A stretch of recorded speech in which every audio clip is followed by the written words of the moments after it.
जब आँखों में अरमान लिया मंजिल को अपना मान लिया। जब आँखों में अरमान लिया मंजिल को अपना मान लिया। फिर क्या मुश्किल और आसान क्या, जब ठान लिया तो ठान लिया। So hello everyone, this is me Komal और मैं आप लोग के लिए लेकर के आई हूँ कक्षा 10 बायोलॉजी के 10 सबसे ज्यादा सुपर मोस्ट इम्पोर्टेंट प्रश्नों को। उन 10 प्रश्नों को आप लोग तैयार कर लेंगे तो आप लोग के बहुविकल्पी, अति लघुत्तरी, लघु उत्तरी, दीर्घ उत्तरी सब कुछ क्लियर हो जाएगा। तो चलिए शुरू करते हैं। देखिए सबसे पहला प्रश्न, मनुष्य के हृदय की आंतरिक संरचना का सचित्र वर्णन करना। अब आपको पता है ये आंतरिक नहीं भी दे सकता है, इसके जगह पे बाह्य संरचना का भी दे सकता है, लेकिन आंतरिक का ज्यादा पूछा जाता है। और अगर ये नहीं देगा आंतरिक और बाह्य, केवल ऐसा लिखेगा कि मनुष्य के हृदय की संरचना का सचित्र वर्णन कीजिए, तो उस कंडीशन में आपको आंतरिक संरचना का ही वर्णन करना है। और मैंने ये आप लोग को पहले भी पढ़ा दिया है, बहुत अच्छे से मैंने ह्यूमन हार्ट का इतना इजी वे में सब कुछ क्लियरली समझा करके रखा हुआ है। नहीं पता होगा तो प्लेलिस्ट में जाइए, वीडियो को देख डालिए, सारी चीजें अच्छे से क्लियर हो जाएंगी। बहुत ज्यादा सुपर इम्पोर्टेंट प्रश्न है, आप जितने भी सेट देखेंगे किसी ना किसी में जरूर मिल जाएगा। इसके बाद अगला दूसरा, मनुष्य के आहार नाल का सचित्र वर्णन करना।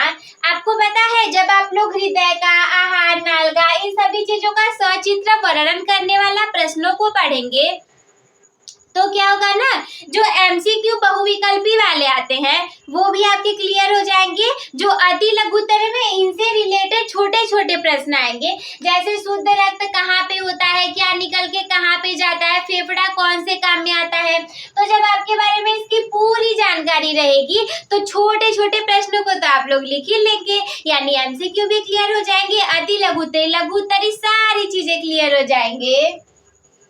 मनुष्य के आहार नाल का सचित्र वर्णन करना है, ये आपको देख लेना है, मैंने बता करके रखा हुआ है, पूरी प्लेलिस्ट पड़ी है, आप लोग उसे देख डालिए। इसके बाद क्या करना है, मनुष्य के फेफड़ों का स्वच्छ नामांकित चित्र बना करके वर्णन करना आप लोग को सीख लेना है। केवल वर्णन करना, केवल चित्र बनाना नहीं, स्वच्छ नामांकित लेबल्ड डायग्रामों का चित्र बना करके अच्छे से उसको एक्सप्लेन करने आना चाहिए।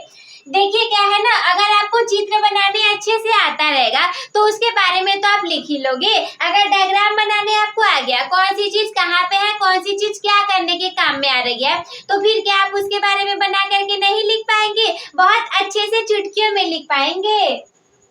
अगला है कि अंतःस्रावी ग्रंथियां क्या होती हैं और मुख्य अंतःस्रावी ग्रंथियों के नाम और कार्यों को लिखना है।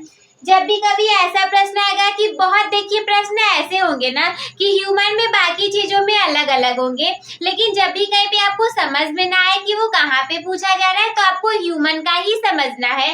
जैसे है कि अंतःस्रावी ग्रंथियां क्या है, इसमें ऐसा भी प्रश्न हो सकता है कि मनुष्य के शरीर में पाए जाने वाली मुख्य अंतःस्रावी ग्रंथियों के नाम और उनके कार्यों को लिख देना है। अगला प्रश्न, प्रकाश संश्लेषण क्या है।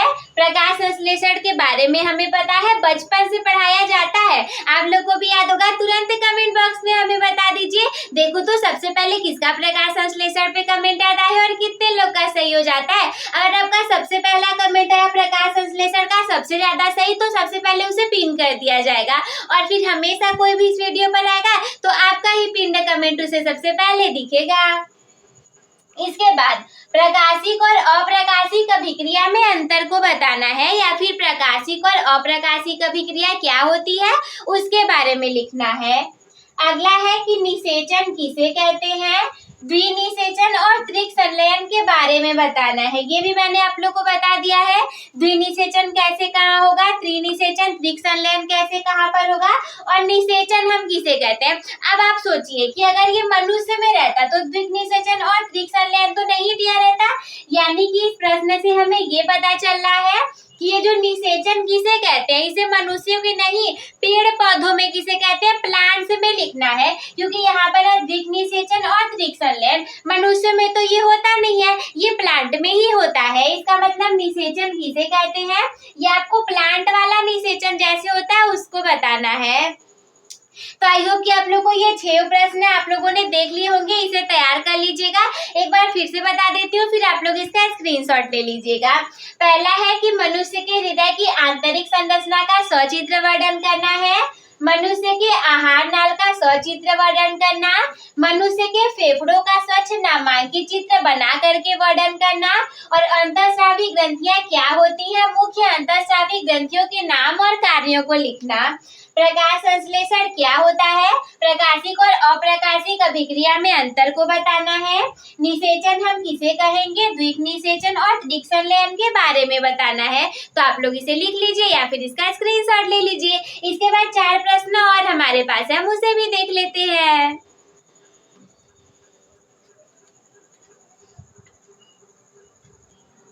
Now we have 4 most important next question। देखिए क्या है 7वां वाला, अलैंगिक जनन किसे कहते हैं और पौधों में इस विधि से क्या लाभ होता है। अब आप ऐसा नहीं कह सकते कि दीदी आपने हमें इसे नहीं बताया है, बहुत अच्छे से मैंने इसी ब्लैक बोर्ड पर लिख करके आप लोग को 1 by 1 करके सारी चीजें समझा चुकी हैं। तो अलैंगिक जनन के बारे में और पौधों में इस विधि से क्या लाभ होता है, वो सारी चीजें आप लोग को बता दी गई है, आप लोग याद कर लेंगे।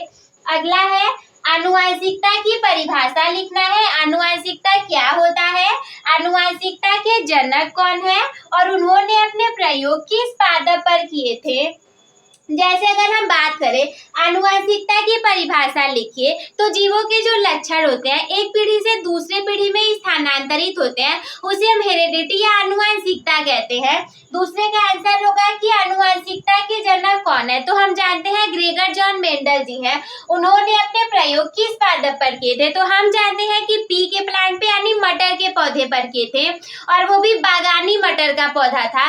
तो देखिए क्या है ना, आप सोचोगे 4 लाइन में इसका आंसर हो जाएगा, 1 लाइन में इसका हो जाएगा और 1 लाइन में इसका हो जाएगा। लेकिन अगर ये लॉन्ग आंसर में आएगा तो कैसे लिखेंगे, तो उस समय आपको अपने दिमाग का यूज करना है कि प्रश्न तो इतना सही है लेकिन लिखना हमें लॉन्ग में है, तो उस समय आप क्या करेंगे, आनुवंशिकता के बारे में जितनी जानकारी पता होगी सब लिख देंगे। ग्रेगर जॉन मेंडल जी के बारे में लिख दीजिएगा, मटर के पौधे के बारे में लिख दीजिएगा, मटर के पौधे की कितनी जो प्रकार थे 7 प्रकार थी उसके बारे में आप लोग लिख दीजिएगा, और मटर के पौधे को क्यों चुना गया था ये भी लिख दीजिएगा। यानी इसको लॉन्ग आंसर बनाने के लिए इसे रिलेट करके आप जितनी चीजें लिख सकते हैं वो सारी चीजें आप उसमें लिख दीजिएगा। अगला है 9वां, परागण की परिभाषा लिखिए और परागण की किन्हीं 3 विधियों को उदाहरण सहित बताना है। परागण की परिभाषा आपको लिख देना है और जितनी भी परागण की विधियां होती हैं उनमें से किसी 3 को लीजिएगा, उदाहरण के सहित अच्छे से समझा दीजिएगा। द लास्ट क्वेश्चन की निम्न पर टिप्पणी लिखिए। आपको ये भी आ सकता है डीएनए पर टिप्पणी लिखिए या आरएनए पर लिखिए या रुधिर वर्ग ब्लड ग्रुप पर लिखिए, या फिर यहाँ आ जाएगा रुधिर वर्ग, अगर इंग्लिश में आएगा तो लिखा रहेगा ब्लड ग्रुप। तो आप क्या करेंगे, इन तीनों को तैयार कर लीजिए ताकि चाहे जहां भी आए चाहे जो भी आए बट आप लिख ले जाओ। जैसे चाहे डीएनए पर आए, चाहे आरएनए पर आए या फिर ब्लड ग्रुप पर आए, लेकिन आपको सारी चीजें आनी चाहिए। एक बार फिर से हम इसे देख लेते हैं। अलैंगिक जनन हम किसे कहेंगे और पौधों में इस विधि से क्या लाभ होता है। आनुवंशिकता की परिभाषा लिखना है और आनुवंशिकता के जनक कौन है, उन्होंने अपने प्रयोग किस पादप पर किए थे। परागण की परिभाषा लिखना है और परागण की किन्हीं 3 विधियों को उदाहरण सहित बताना है और निम्न पर टिप्पणी करना है, डीएनए पर, आरएनए पर और रुधिर वर्ग ब्लड ग्रुप पर। तो आई होप कि आप लोग को ये भी समझ में आ गया होगा, इसके बारे में भी लिख लीजिएगा, याद कर लीजिएगा, समझ लीजिएगा ताकि एग्जाम में बहुत अच्छे नंबर आ सके। तो अब आप लोग इसका स्क्रीनशॉट ले लीजिए।